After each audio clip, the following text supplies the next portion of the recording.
It's Electric Drives. Your electric vehicle future starts right now.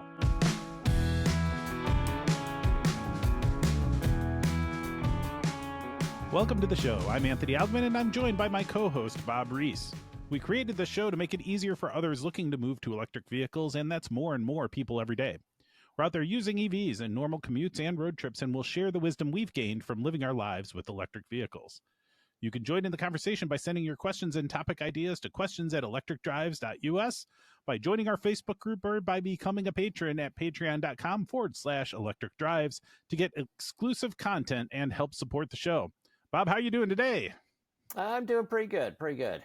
Excellent. So today we're going to do a little bit of a deep dive today into the true costs of public charging. And the background of this is that we hear a lot of the kind of fear, uncertainty, and doubts out there around, it's not as cheap as everybody says it is, and you could end up spending way more, and there's a lot of that out there, and you are living your life. You're on the road all the time, and you're using pretty much exclusively public charging, whether at hotels or at charging stations or the various fast chargers or what have you. And you're a really great example of what real life is like when you're using a lot of public charging. And so we thought it would be fun. Well, I agreed. You thought it would be fun, and put together a spreadsheet that you use because you're doing this for business, and so you have tax implications and things that you have to do in terms of the costs that you have for being on the road. But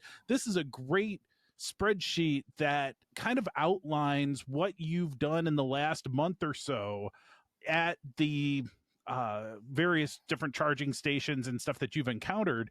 And I think it's a really useful tool for people to see, here's what the real data shows. Yeah, I'm a big data fan in my business life, and I think it's an important thing to look at and quantify. So let's just kind of dive into the spreadsheet, and I'll make sure that we share it on screen. So if you're just listening in, just know that there's a spreadsheet. If you look at and watch the YouTube channel, you'll be able to see this a little bit better, but otherwise we'll try to walk you through exactly what's going on here with the spreadsheet that Bob's showing.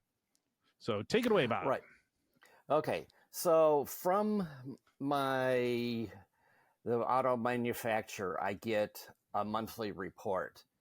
And the monthly report is primarily designed to tell me if there's any issues that they are able to diagnose online, like brake issues or steering issues or other issues that they find in the data going from the car to the computers.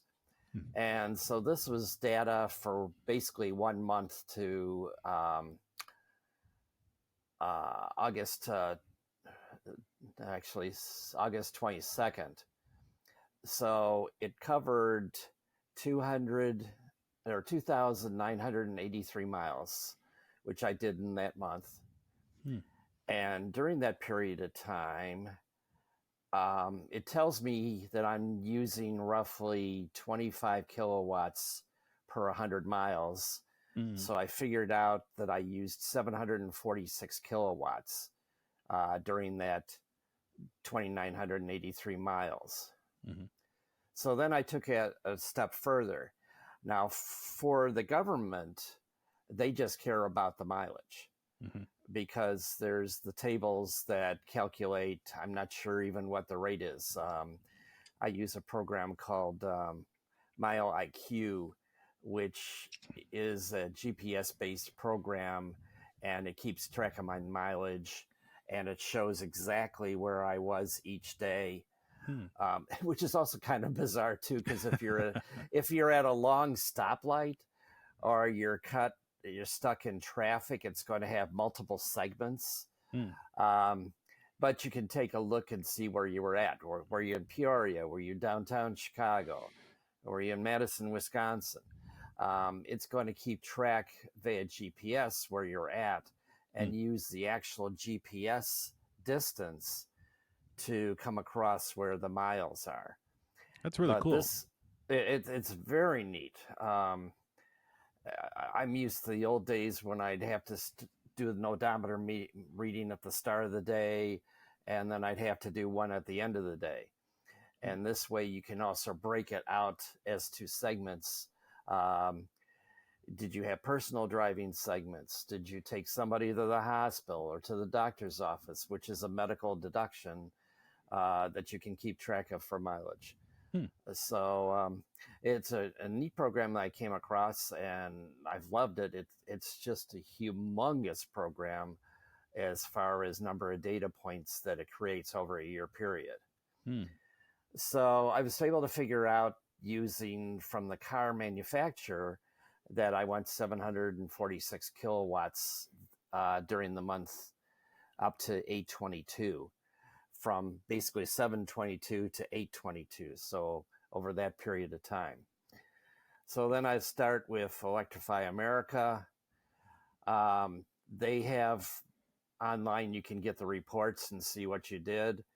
I used 328 kilowatts during the month. My cost was $108.96, which breaks down to a cost per kilowatt of 33 cents a kilowatt, basically.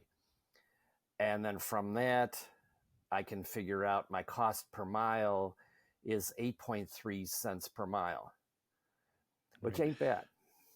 Yeah. Well, and what I want to point out, so for those that are listening, especially, kilowatts in my mind, and check me if I'm wrong here, but kilowatts in my mind are like the electric car equivalent of gallons of gasoline. Like it's correct. It is a unit of measure of the amount of electricity that is being stored in your car over that period of time. And that's something like we, in driving our electric vehicles, have gotten used to calling things kilowatts as opposed to gallons, but really it's the same kind of scenario. And then you have a certain cost associated with that, and then the cost per kilowatt or the cost per mile. The cost per mile, I think, is particularly interesting because it can directly compare against internal combustion cars, even though you can probably argue that there's higher maintenance costs that don't get baked into that cost per mile on internal combustion cars, but just in regular, electric, just looking at the fuel cost.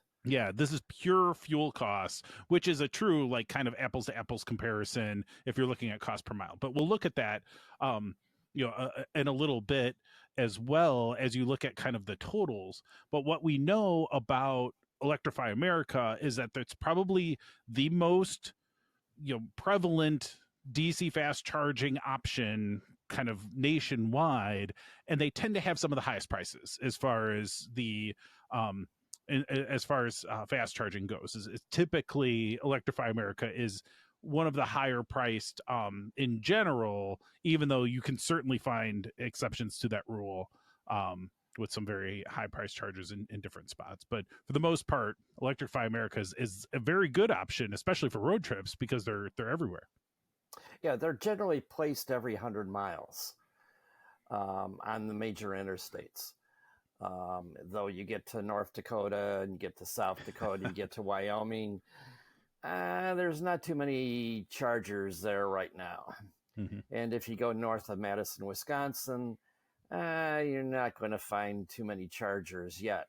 They've got a couple proposed, one from Wausau, Wisconsin, and one for Green Bay, Wisconsin. But again, they're trying to hit where the most cars are. So if you look at PlugShare and you look at California, they're all over the place, and there's tons of them. But generally in the Midwest, they're placed about 100 miles apart. Like from Chicago going west, the next closest one is Geneseo, which is about 120 some miles. But I mean, they're trying to place them so they're roughly 100 miles apart. So I generally use that.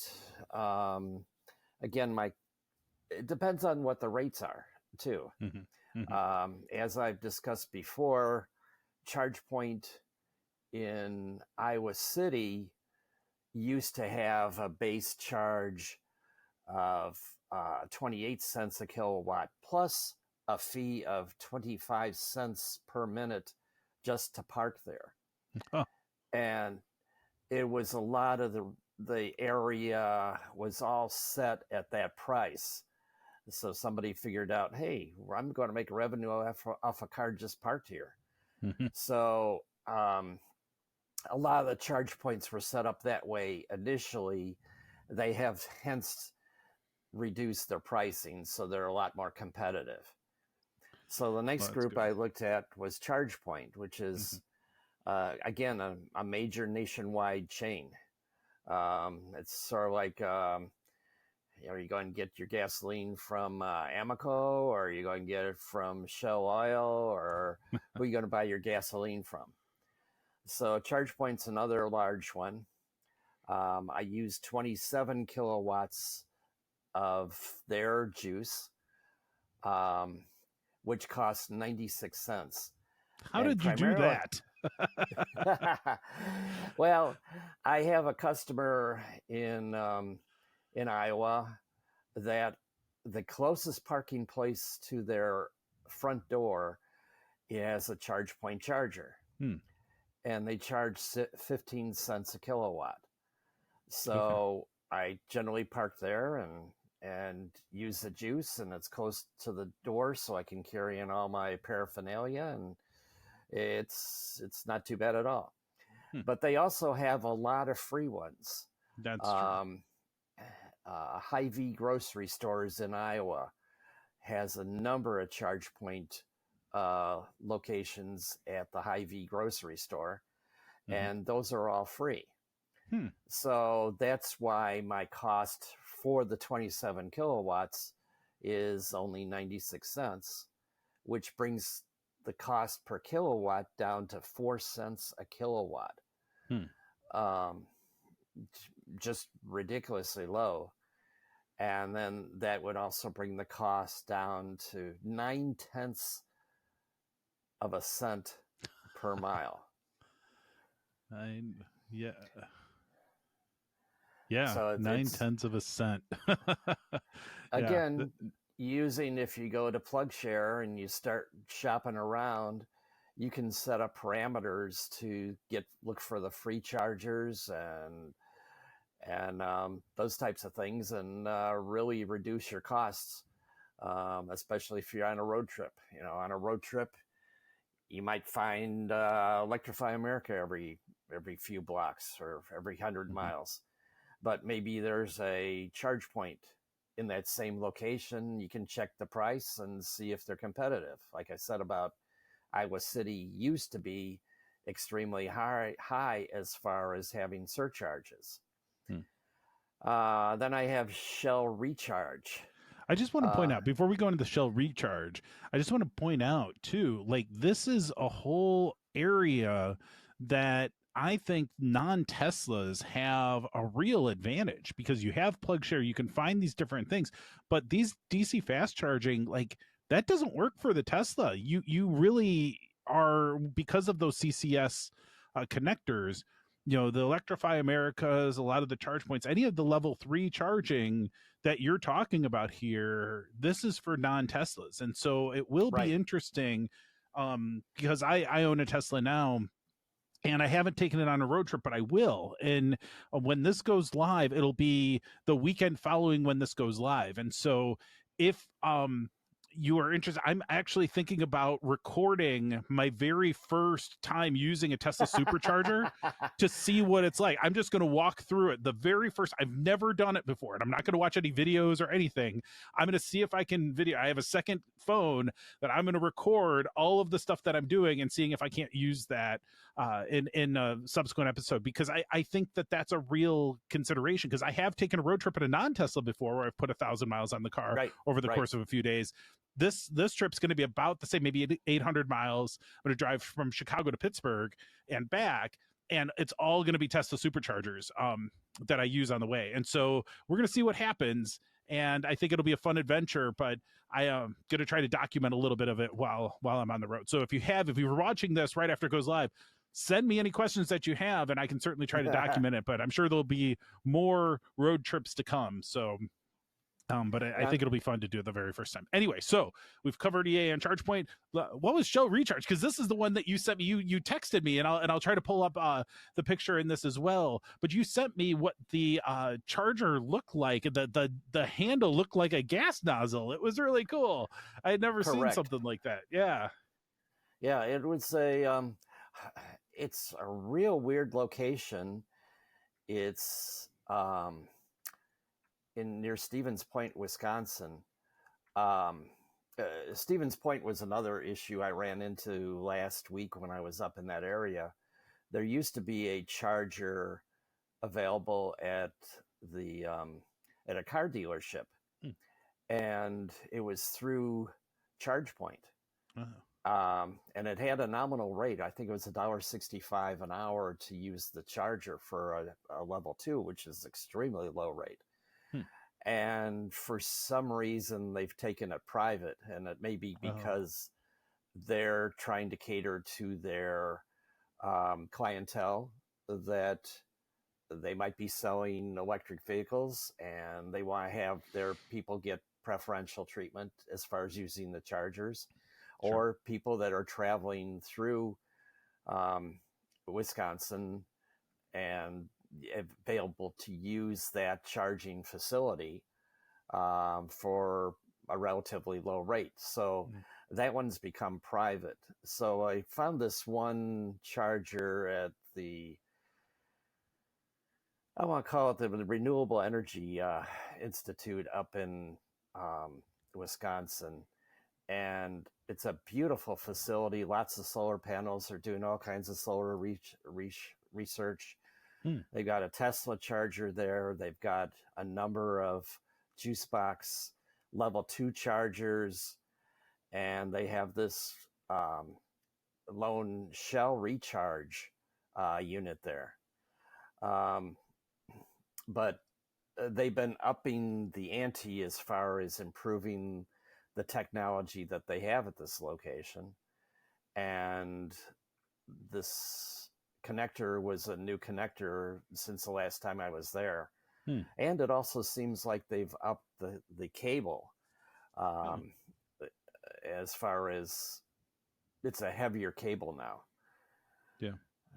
So there's a number of shell recharges units in Iowa. They're partnering with Mid-America Energy on a lot of locations. And then I'm seeing them quite a bit with the utility up in Wisconsin.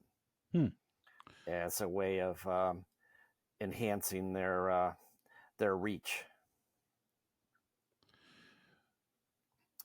So very interesting. So let's move on to the Voltas, because we're in the interest of time. Okay, so let's go to Volta.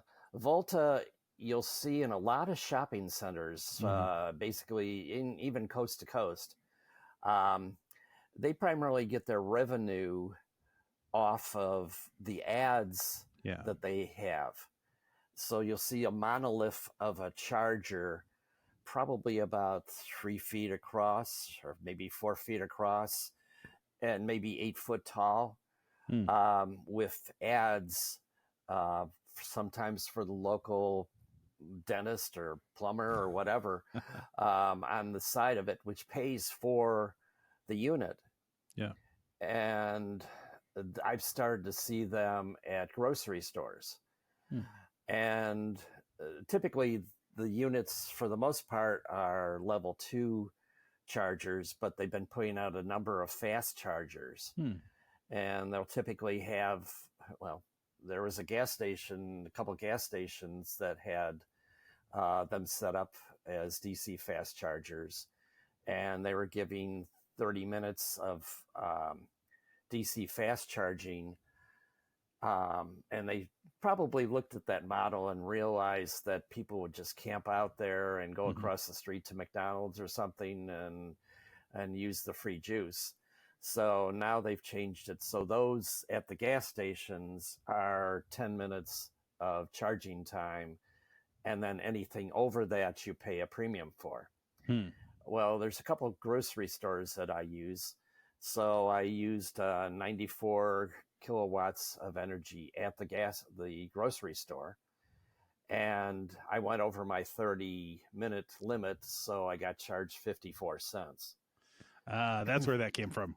I was going to ask you, That's I'm where it like, goes. how did you get 54 cents? That's so small, but it's the overage fee, and that makes sense. It's the overage fee. They're like 32 cents a kilowatt or something like that over the 30 minutes. So then I also broke it down and looked at motels, and I just did a swag on the motels because generally when I'm traveling from here to Des Moines or here to Peoria or elsewhere, Quad Cities, Davenport area, I try to get into the hotel with about 10% battery left. And so I program it into my equations. The car software lets me go, okay, you want to arrive with 10%? Here's how much you charge at these other chargers en route. Yeah. So I typically arrive with, maybe 30, 40 miles of range left on the car. And I have enough cushion there in case the chargers are down at the motel. I can go to a DC fast charger somewhere in the area. Yeah. That's smart, because that will happen from time to time, or they could be full. Oh, yeah. So they could be full because I think I mentioned a couple of weeks ago, I was in Des Moines during State Fair week. Yeah. And I was kind of worried about going to the hotel because there's been a few Teslas on occasion that have been at the motel, and I was afraid I may not get it that night, so I might have a little more of a cushion. Right. So it's generally included in the motel rate. But you think about it, for their costs, typically you're only going to get like 50 kilowatts of energy, of juice overnight. And at 10 cents a kilowatt, you're only looking at $5 electricity. Yeah, and when that can make the difference between whether or not you're going to stay there, that $5 is money well invested for them. And I mean, you're on the road all the time, and you're using your electric car, and you're choosing the same hotels that have these charging options. I mean, you've probably spent thousands of dollars at hotels due to the fact that they had that available, and so it's good business for them, and certainly a good service for you. So let's talk quickly about the home charging and sometimes you also balance it off too, because you're not going to pay $300. There's a hotel I know of in one town that's like $200 a night for a motel, but I can get a motel for $100 that has a charger, and I'll take that one, even though there's more of a risk of not being able to get a charger or having to go to an alternate charger.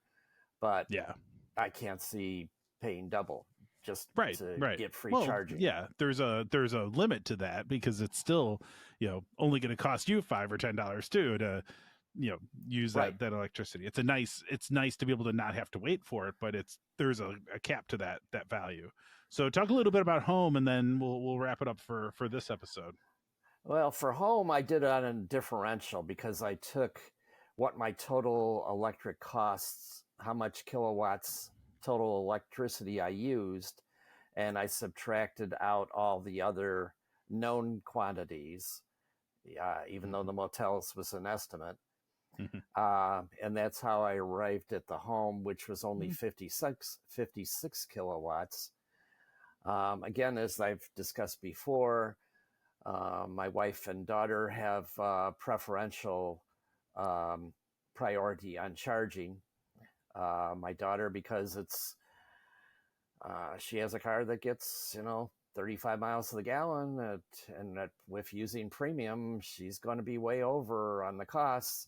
So if she can use the electricity, it's going to save her some money. Yeah.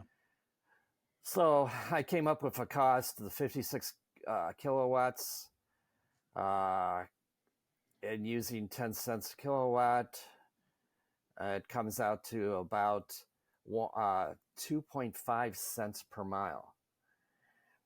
Yeah, that feels about right. I mean, that feels like a reasonable back into the home amount like that. I wouldn't be surprised that that's accurate. Right. So then looking at all the things put together, again, you look at Electrify America, which is at the top end, and some of the freebies at the low end. My total cost per mile is about 4.4 cents per mile, which is not bad at all when you consider that a regular gasoline car getting 35 miles per gallon and gasoline costing $3.50 would be 10 cents a mile. Yeah.